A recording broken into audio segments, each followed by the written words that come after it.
Ci risiamo, dopo 3 lunghi mesi d'attesa ripartono i campionati e la Sestese può finalmente tornare tra le mura dell'impianto Piccardo di Borzoli a distanza di esattamente 496 giorni dall'ultima partita contro la Lavagnese. Scendono in campo con un 4-4-2 gli avversari dell'Albissole, riduci dalla vittoria del campionato di prima categoria.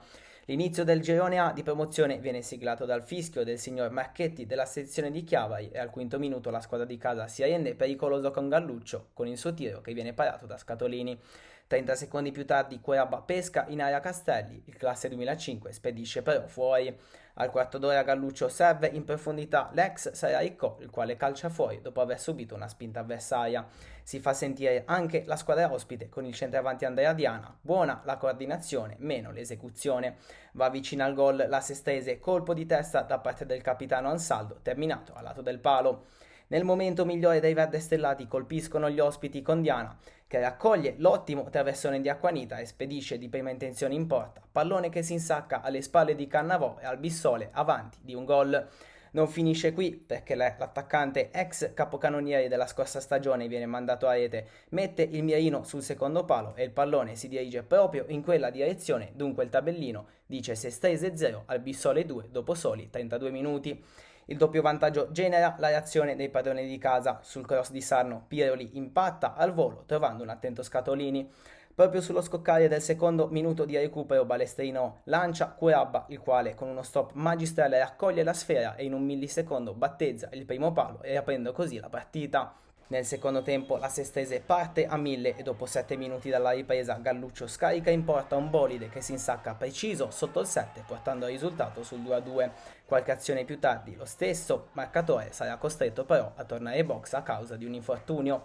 Al 55esimo viene concesso questo calcio di rigore per un fallo di mano. Successivamente si presenterà dal dischetto 9 verde stellato, portiere da una parte, palla dall'altra. La formazione di casa ha ufficialmente ribaltato il risultato e adesso gode di una rete di vantaggio. A 10 minuti dal termine il classe 2008, ripeto 2008, Scarfò serve una gran palla per Balestrino che ci delizia con questa girata al volo con il destro, conclusione dall'alto coefficiente di difficoltà. Da un calcio piazzato l'Albissole vuole accorciare le distanze, il muro verde stellato nega la tripletta a Diana, sulla respinta il pallone rimane lì per poi essere allontanato con prontezza dalla difesa. Al 95esimo dilagano gli uomini di mister Fabio Carletti che sentiremo tra poco ai nostri microfoni. Adesso vediamo però la rete di Gioca che chiude definitivamente una partita iniziata in salita per la Sestese.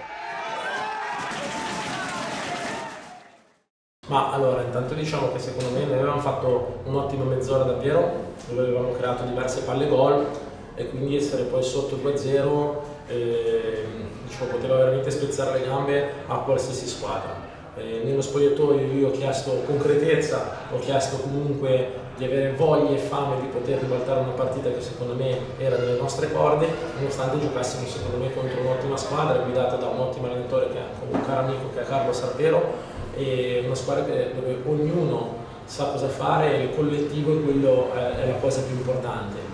Sono rimasto impressionato da Diana e non l'ho mai visto giocare, secondo me è veramente un ottimo giocatore, però devo dire che la Sestese oggi ha dato una grande dimostrazione di forza, di determinazione, di voglia, di coesione del gruppo e abbiamo risposto presenti alla chiamata del campionato.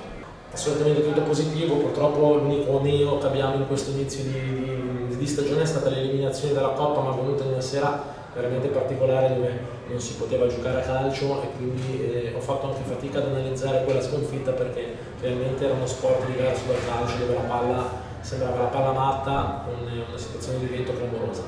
Sono veramente felice della società, dei dirigenti, dei ragazzi che si stanno applicando tutti, che veramente hanno capito che questa maglia non deve essere un peso ma deve essere un onore e quindi si stanno proprio applicando e stanno mettendo tutto quanto loro stessi.